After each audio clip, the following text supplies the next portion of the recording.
afternoon and welcome to our session, our first LinkedIn Live event.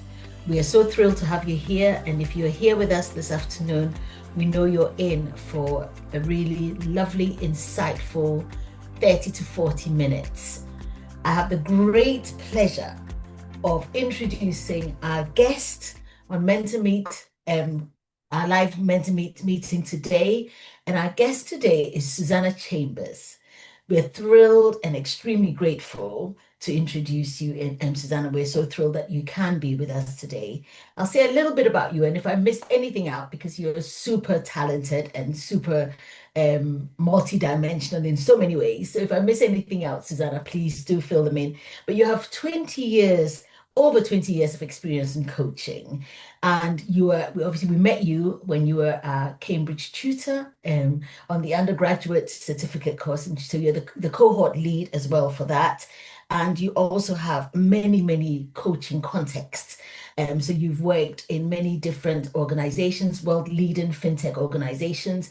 You worked in the UK leading retail tech, and dare I say Sainsbury's, and you've also worked internationally. I mean, there's so much to you, Susannah, but I'll introduce you and tell us a bit more about you before we even start. So thank you for being here. Thank you so much, Jennifer, and thank you to MentorMeet for inviting me to join you. I've been really looking forward to this because it seems like a really great opportunity to synthesize so many of those events in my life and different perspectives from different sectors that have really shaped who I am as a coach and the value that I try to bring both through coaching and also through mentoring. I do think it's very important actually to start out by saying that one of the critical lenses that have shaped my approach as a coach is as a mother. I've got 3 children. And they have been fundamental to how I've developed as a coach, how I've thought about different audiences, and also crucially, and this is very important, I think, to the concept of the theme for today's event around Are You the Blocker? That we all might think we're on a particular journey, but as we well know, also when we're parents, we think we might have it together, but then we don't always have it together, and we go through peaks and troughs of experiences and have different points of view along the way. And I think that kind of almost beginner's mindset is really important. There's a Japanese phrase called shoshan, which is beginner's mindset, always looking at things from a fresh lens. So that parenting angle is really important. And over the years, as I've studied for and achieved multiple coaching qualifications through various organizations, I am delighted that I've always felt I've been able to always learn something new. And I think that that's so important, both for coaches, but also for clients, that they have coaches that are always open to new ways of operating as well. Lovely. Yeah, no, so thank you so much for introducing the subject and the topic for today. So today we're looking at the blocker. Are you the blocker? Could you be the blocker? And we will be exploring some of the hidden ways that progress can sometimes be stalled in organizations. And we all know it. We've all seen it. We've all seen it happen. And we're also going to be looking at, hopefully, those people who are joining us today, all of you who've joined us again, if you've just joined us, want to say welcome. So we would love for you to also share your thoughts. And I think there's opportunities for you to share it in the comments or just make comments as we go along. Now, I know that Susannah has worked in some complex delivery environments, particularly as we said in fintech and in retail. And when you think about being a blocker, I know you started to allude to that just now. When you think about being a blocker, what does that actually mean? And particularly for people in leadership and in a team context, what does it mean? And we'll come to think about what people assume. But could you just give us a little bit of insight into that? Yeah, sure. Thanks, Jennifer. In terms of what does that mean to be a blocker, one of the key skills for a coach to unlock in a client is self-awareness. Okay, and one of the reasons why we really hone in on that so much is because in whatever context, but I would argue particularly in the complexity of organizations, it is inevitably a real challenge for people of all levels and roles and disciplines, with the huge amount of context switching that is expected, to actually create and make the most of spaces for reflection. It's Mm, such a scarce opportunity. And what I would say with a blocker for mm, somebody is that it's something that prevents them either making positive change and progress either for themselves on their own terms or from a leadership perspective, irrespective of what sector a leader is working in. Um, them being a blocker might be actually through a lack of insight and awareness, not actually having an awareness of the wider context in order to be able to implement and lead the change that is required and motivate others to make those necessary changes to capitalize on opportunities, and really unlock that potential. So, in that sense, the blocker for me is around not only the blocker to actual practical, tangible, visible change, either in mm, an individual, a team, or an organization, but also that blocker mentally for each of us, whether we're officially leaders or not. Do we actually have that insight and awareness of what is holding us back? And there's a concept that's very often used in coaching and mentoring called the Johari Window. For those of you mm, that are not aware of it, I would really encourage you to look at that because, in particular, there is this concept of unknown unknowns. If you look at the different aspects of the Johari window, and it's often talked about in leadership and management development as well, mm, that thing around unknown unknowns, it's a known phenomenon, and yet, of course, if we have unknown unknowns, they may actually be holding us back. But mm, without that space to identify and surface those, that can become a blocker to progress. And mm, that's where I'm really passionate and excited about coaching and mentoring because I feel that it's that really crucial. Critical friend rapport and mm, relationship that brings a more objective perspective, perhaps, to what mm, those unknown unknowns might be and how mm. they might be blocking somebody. That sounds incredible because I think what I'm picking up and what I'm hearing is that space for reflection being a really important bit. And in people who are driving massive change or massive complexity, as you said, just getting that whole depth of the complex things and having to switch between them. And then you talk about finding that space to stop and reflect. I mean, it must be really almost alien to somebody who's on that drive constantly. You talk again, you talk about the Johari window and the awareness. So there's the reflection side and then the whole awareness side. So in your experience, how does somebody recognize or have that subtle sign of knowing when they are being the blocker or something is blocking them? Because you define the blocker as, it could be something really subtle that they may not even know that that's happening to them. Does that make sense? Totally makes sense, Jennifer. Thank you. Yeah, I mean, the what one of the techniques I very actively use in my coaching, irrespective of what flavor of coaching, let's say, or mentoring I'm adopting, is I will draw on a key question that was a perennial question in my 20 plus years working in education. And in that forum, of course, we would be navigating things like school inspections, and quality of Mm, teaching and learning in that environment. And, we would always reflect on the question that inspectors would ask, so what? So what? And for me, it's always important through coaching and mentoring to ask that so what. So you might have somebody that is sharing some experiences, they might have frustrations, they might have disappointments, they may have a whole range of emotions coming up about why they feel that they are not where they want to be in life or in their career, for example. And actually, through that supportive, but not colluding on that journey, through that process, really asking that client in a supportive but objective way, well, yeah. okay, so what? Let's understand. You're Mm, talking, you might be talking about the symptoms of what you're experiencing, yeah. might even have reached a point where you have built fantastic networks and feedback mechanisms where you can acquire feedback from those that you're interacting with. That's Mm, if people have already got that awareness of the importance of that. mm, But actually, if you are really, really going to understand the blocker, mm, what patterns are there? What patterns are there? mm, And so the so what, why does that keep happening? mm, Are you spotting repeated patterns?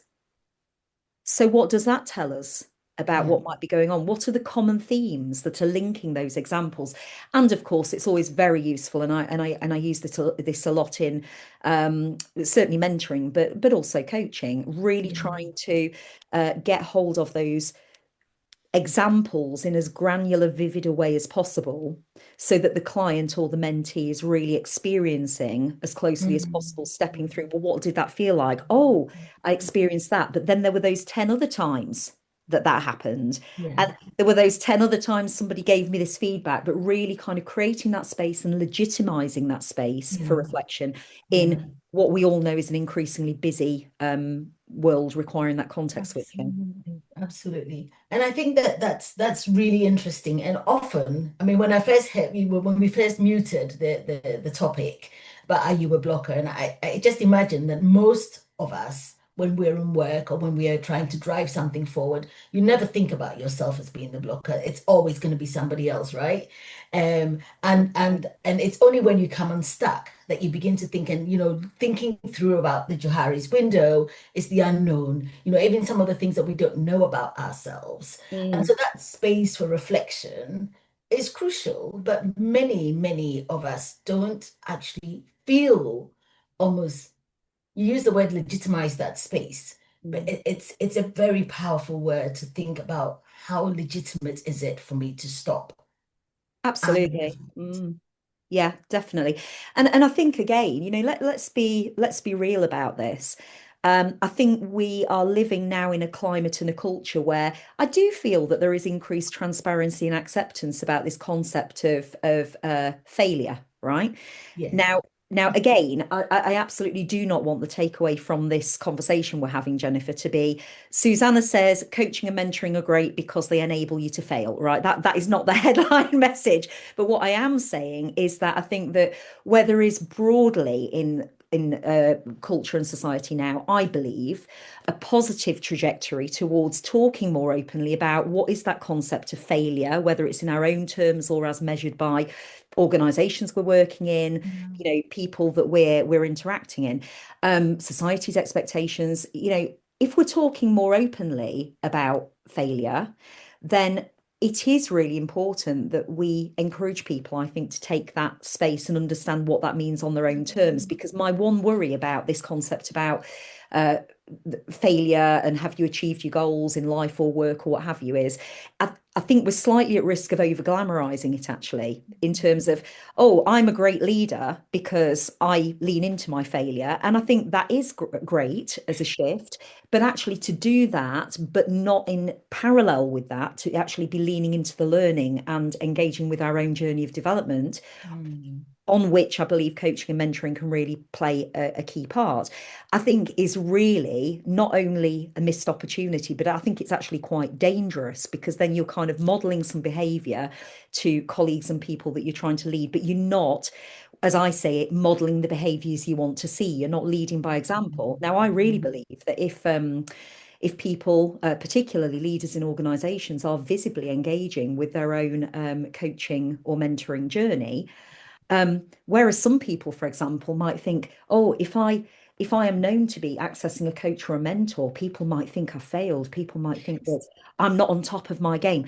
I would argue the contrary. I mean, I am biased because I am a coach and I am a mentor, of course, but I would say what an absolutely golden opportunity to model to those in your community and those that you're leading that you are modeling those behaviors you want to see, that you are human, you're accessible, and that you are committed to your own journey to be the best leader you can be.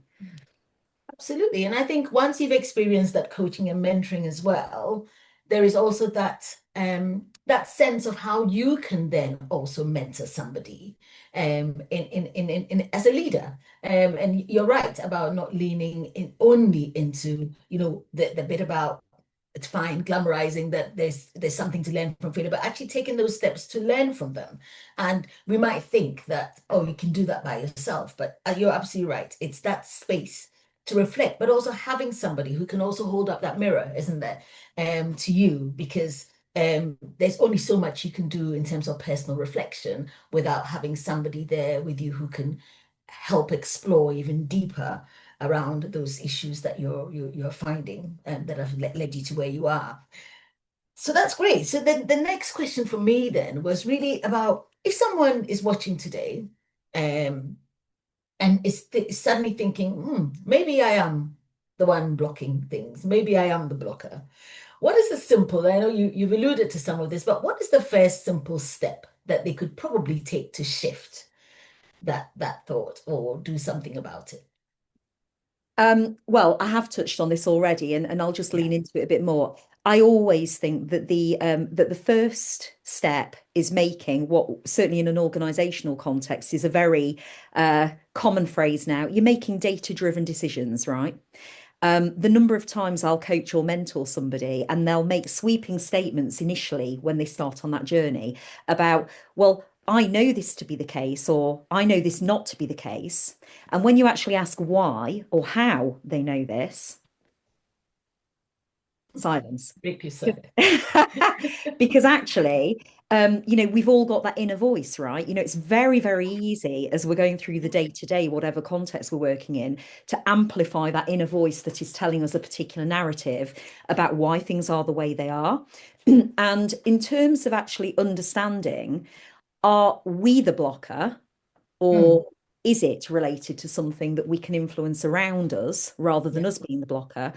I absolutely, as I said, I would emphasize that thing around gathering feedback, and again, I'm not just talking here, for example, in an organizational context around surveying people. I think Mm, surveying and getting mm, feedback through structured or semi-structured mechanisms can be extremely valuable, of course.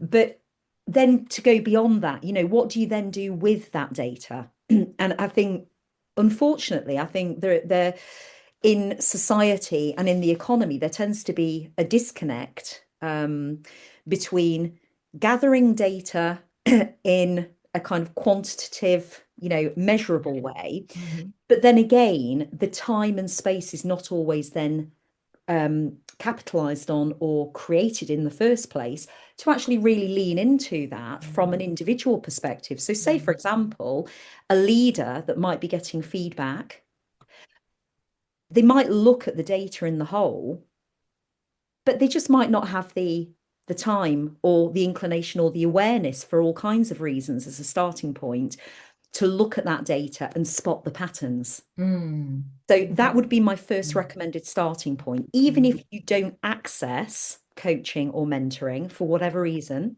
mm, leverage that data in terms of feedback that you may already have access to, yeah. and really almost do a bit of data analysis, in your own personal sense. So look at it and think, are there patterns cropping up here? Where do I interface with this Mm, feedback that is coming mm, up? mm, And what agency do I have to mm, address any of these? mm, Because again, people might spot the trends or the themes in the data, yeah. but they might not immediately connect that they have got influence and agency to affect that. So I Yeah. suppose it's about understanding the points of intersection for Mm, where people can influence things. And yeah. that is often, in my experience, a lot more complex and challenging than it appears on first glance, which is why I'm Absolutely. such a huge fan of coaching and mentoring, because again, it creates the space Absolutely. for that. Absolutely. And yes, I hear you loud and clear. And I think as you were talking, the thing that came to my mind was within the organizational context, and you've talked about the fact that as an individual, there's that getting that sense of agency of what you can do. But there's also something about organizational culture or even the context within that and the way that things are done.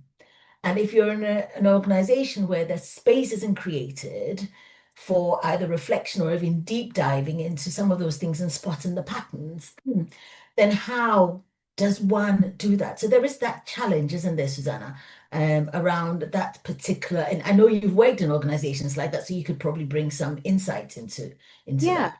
yeah, absolutely. And well, and interestingly, I feel that one of the challenges around that as well is very often misunderstanding actually about what coaching or mentoring are. Because if you imagine somebody actually trying to actually understand those themes and think around, so what does that mean for me in terms of my growth and my goals? Mm, What might be those focus areas that I could prioritize to really bring me on, either personally or as a leader in an organization? And we've already talked about the whole thing about how do people feel Yeah. potentially about being perceived that they might need coaching or mentoring, that it might signal that they're not on top of things. Yes. But then also, even if people are talking openly about coaching or mentoring and, the fact that they're on this journey, it doesn't necessarily mean that those that we interact with, that they understand what coaching and mentoring are. And one of the things that's always extremely important, of course, to be cognizant of, especially given that many people, leaders in organizations, in particular, might be interacting with, coaching is not the same as mentoring. No. Just as coaching is not the same as counseling or training or therapy, right? Coaching and mentoring have got their own distinct qualities and things that they can bring to clients. But I do think, back to your point, Jennifer, I think that there's a wider education piece, let's say.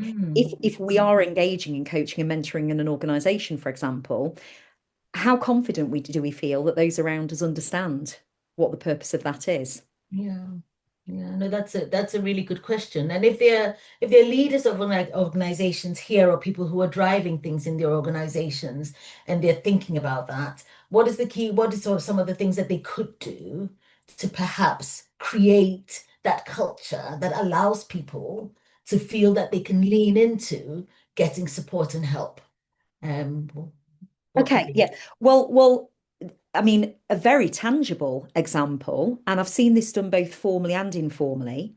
Um, Again, creating a space, but a different kind of space, Mm. in the day-to-day of different networks, whether it's a third sector, charity voluntary organization context or a corporate context, actually creating that space for conversation again, where there can be that exchange of ideas and views, can be Mhm. really powerful. I mean, I've seen that happen in an organization earlier in my career where they were creating a space about mentoring. They had a mentoring scheme, and what they realized was that even though it was a community mentoring program, I mean, this was during my time working in adult learning, lifelong learning, out in local communities for nearly 20 years.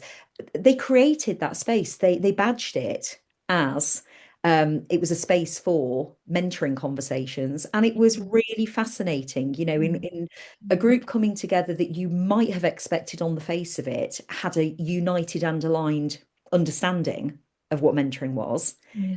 It wasn't the case.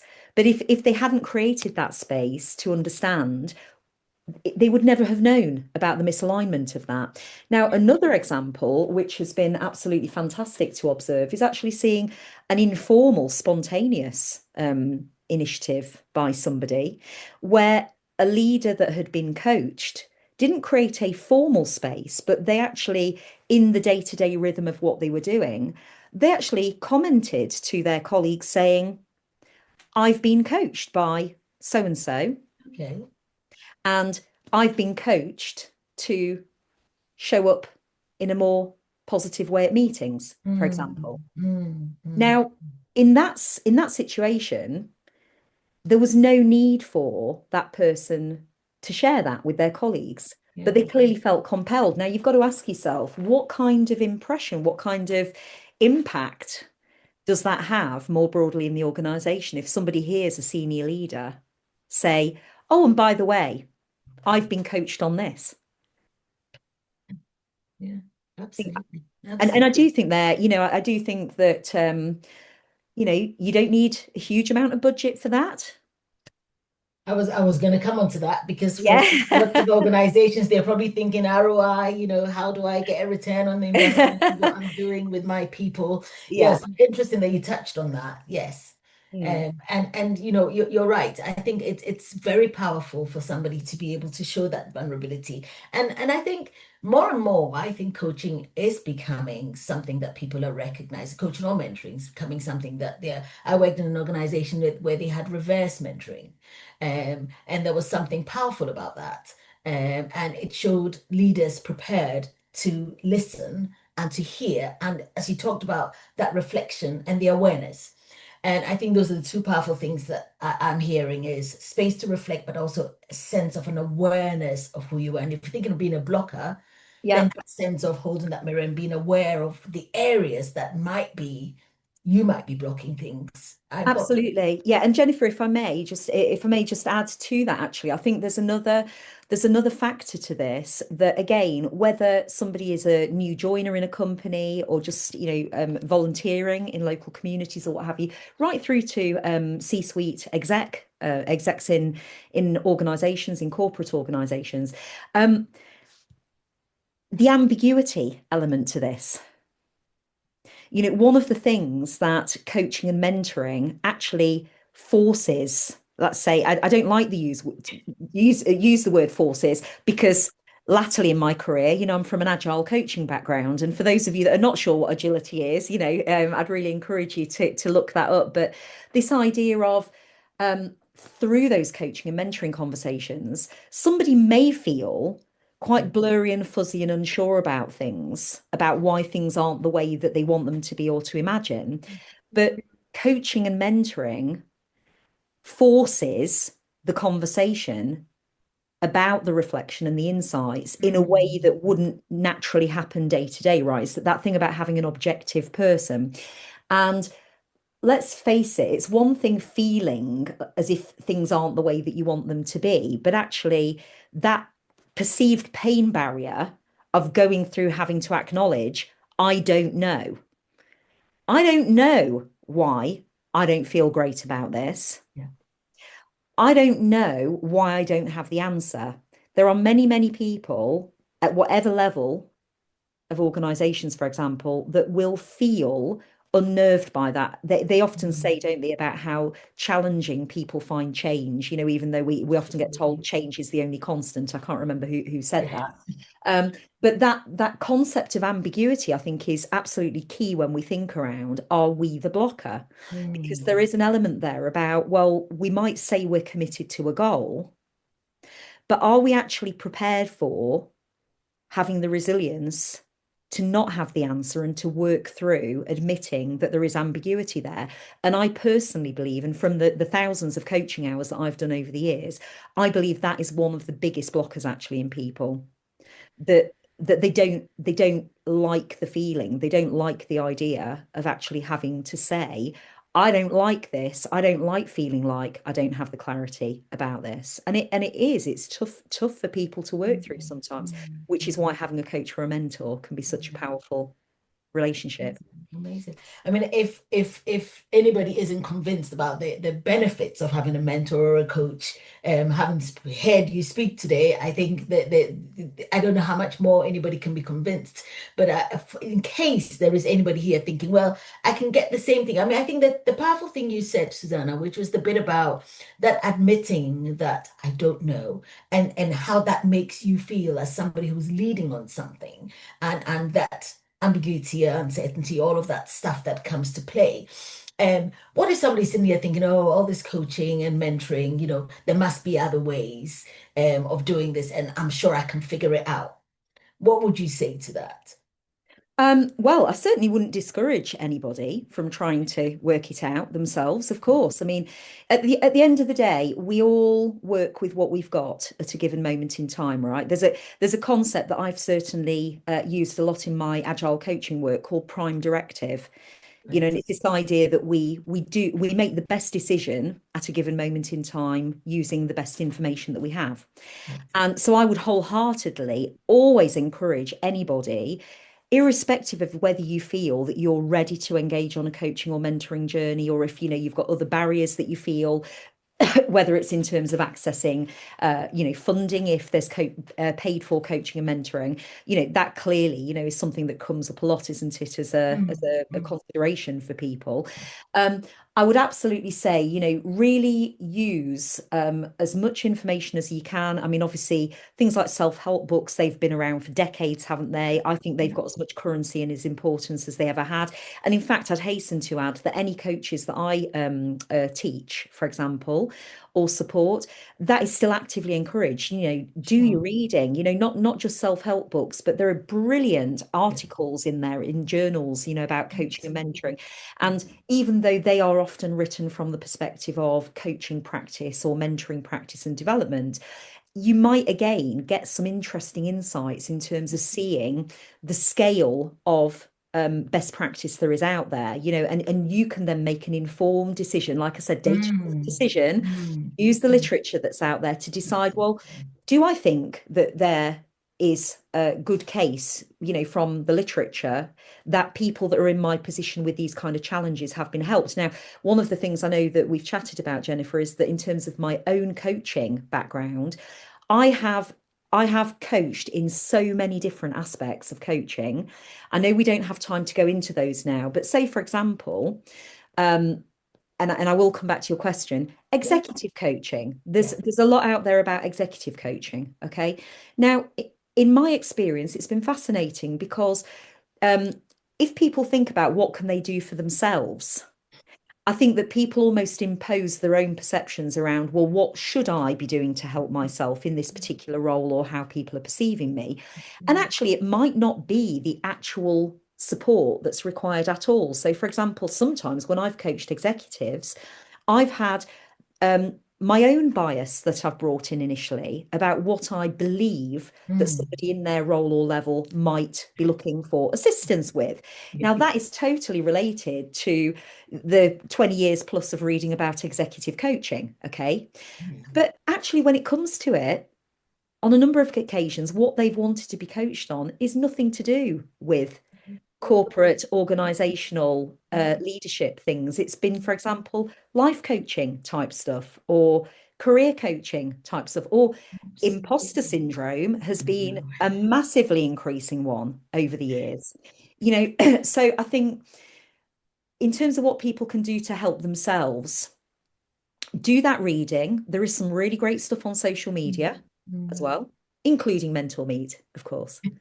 And also really, hold that mirror up critically to yourself and think, this stuff that I'm agonizing over, this stuff that I'm Mm, waking up at night thinking about, maybe, mm, is that really the root issue, or is there something else going on? mm, And I would really encourage people, if they've got racing thoughts, for example, if there's a lot going on, maybe, work through a little bit of that before mm, you actually come to coaching and mm, mentoring, because, to come to coaching and mentoring, both of which can help you clarify that, but to have an idea of having worked through all of these different things that might be going through my head, these are the things that are coming out as key themes. That's going to mean that you're in a much stronger position to really lean into that reflection if you do get a coaching or mm. mentoring opportunity. Yeah. That's really interesting, isn't it? Because yes, often people have an idea of an executive coming for coaching is going to need, all this insight into the big corporate and whatever the things that they need to do. But you're right, it's sometimes the things that are about themselves and becoming and growing is probably what's at the most forefront of their minds when they come into that space. The other thing that struck me was the fact that very often people come into the space of coaching either because of something that is a real barrier or some disaster or something, and then leads them to think, I must find a solution. But there's also the flip side of just generally recognizing, as you said, lots of people will go to self-help books or go to it, which are great, but also recognizing the fact that sometimes coaching and mentoring are one of the tools that can help you progress. Particularly when we're looking at the subject of the blocker and they're not even realizing that some of what is blocking your progress is yourself. To some extent, and are you the blocker being such a great topic that we are discussing today? But I recognize the fact that we've gone way past half an hour, and I want to ensure that people who have logged in and are listening are actually going to get some really good nuggets and insights to take away, Susannah. So one of the things I'm going to ask you is, um, what are maybe three key insights that you might really want to give our participants, people who've logged in today, to take away? If there are three amazing nuggets that they can leave here with, something that's going to make them get their pen out to say, I'm going to jot these down because these are three important things that I want to take away from today. What would that be? I know I'm putting you a bit on the spot, but I'm sure. No, that's fine. Well, I mean, it's really just I think it's really important in coaching that you do have kind of central values and themes that, really guide your work. So the first one, of course, as I've mentioned, would be prepared to commit to create that space for reflection to generate insights. And if there's any reason, whether it's practically or, emotionally, that you feel that that's difficult to do, then I really would encourage you, to reach out for support from a coach or a mentor to enable you to do that. The second thing is, again, model those behaviors that you want to see, because it's a bit like theories of learning. When people say, if you want to learn something, do it. Okay. So the more that you actually try and model those behaviors, if you're saying, oh, I'm not happy about it being this way, think Mm, about what are those missing qualities or behaviors that you think, even if you don't think you're the blocker, even if you think, oh, somebody else is the blocker to this, um, really consciously try and lean into those behaviors, and almost kind of create opportunities, because it's through applying that and testing it that you're actually going to get some clues to whether you are the blocker or absolutely. whether it's more an external thing. And the third thing, as I said, is leverage, really not just leverage, but also, celebrate wherever you've got access to feedback that you've gathered, to make those kind of, data-driven decisions about your own development. I know that sounds strange using such a kind of mechanical term in relation to Mm, something that fundamentally is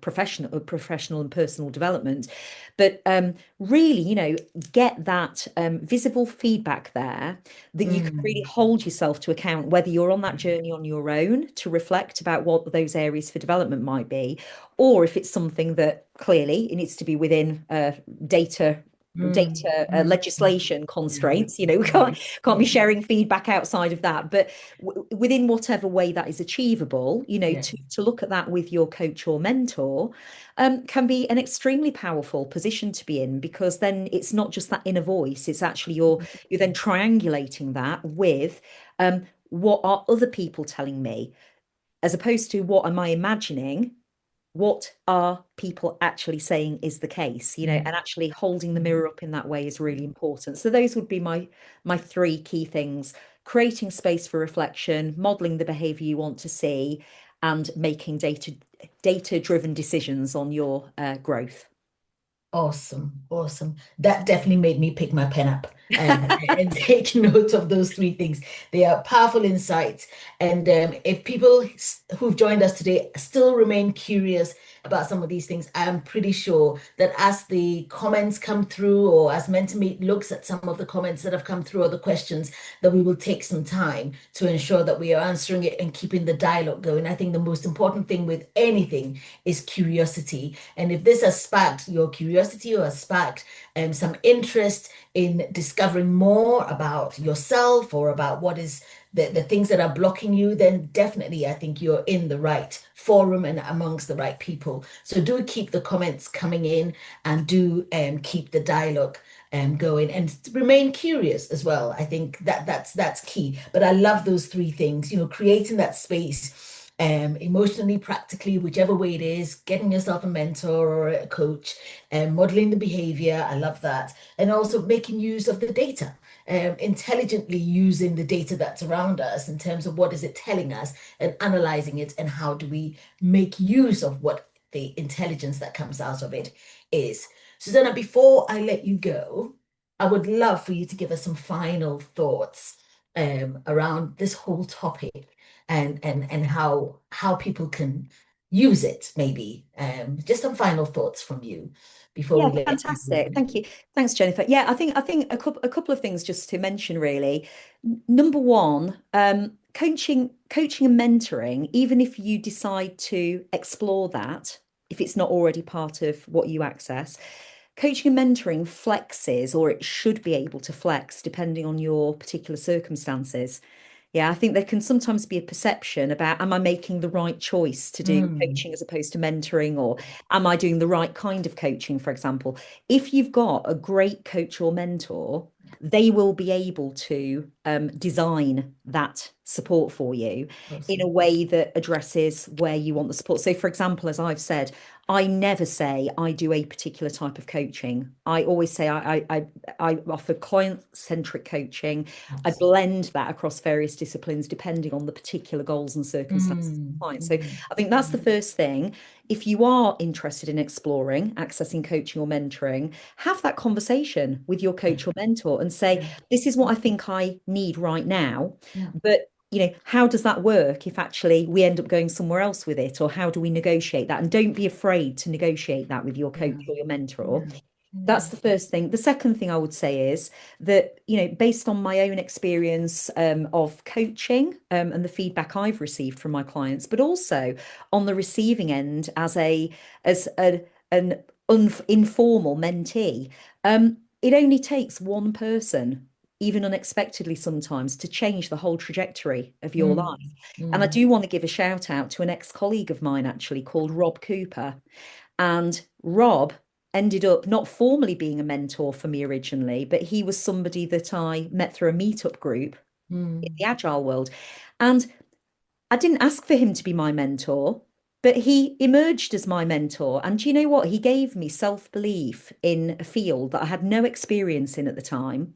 And he really believed in me and he saw things in me that enabled me to retrain and mm. do a career I'm absolutely loving now. So Wow. the message out to everybody is you might have a Rob Cooper out there and you might not even know it yet. Yeah. And your Rob Cooper might be a coach or a mentor. So just, you don't need to rush into these decisions. You can take your time over it, but just be open-minded because you just never Mm, know where mm. that one person that might really unlock things for you might come from. Wow. Wow. Susannah, I just want to say thank you so much for sharing all these amazing insights. There's so much for us to reflect on this that you've given us plenty to reflect on, to think about. And I'm hoping that there's been some great comments and questions coming in from those who've tuned in to listen to you. But I just want to say thank you, thank you, thank you. And I just want to sign off to say that is Susannah Chambers, who's been a coach for over 20 years. And my name is Jennifer Layburn, and I'm your host for today. And I'm hoping and I believe that you've had a great thing. I've totally taken so much from what you've said to us today, Susannah, and just want to sign off by saying thank you so much. And if our audience wants any more, obviously there's stuff around MentorMeet on LinkedIn that you can explore and discover, and you will be able to find myself or Susannah both on MentorMeet. If you want to know more, there's lots more information around to explore and to discover. So I hope you've got your nuggets and I hope you've got all the things that you came here for. And so without any further ado, just want to say thank you and have a great afternoon and a weekend. Thank you so Thank much, you. Jennifer. Thank you, Susannah. Thanks, everybody.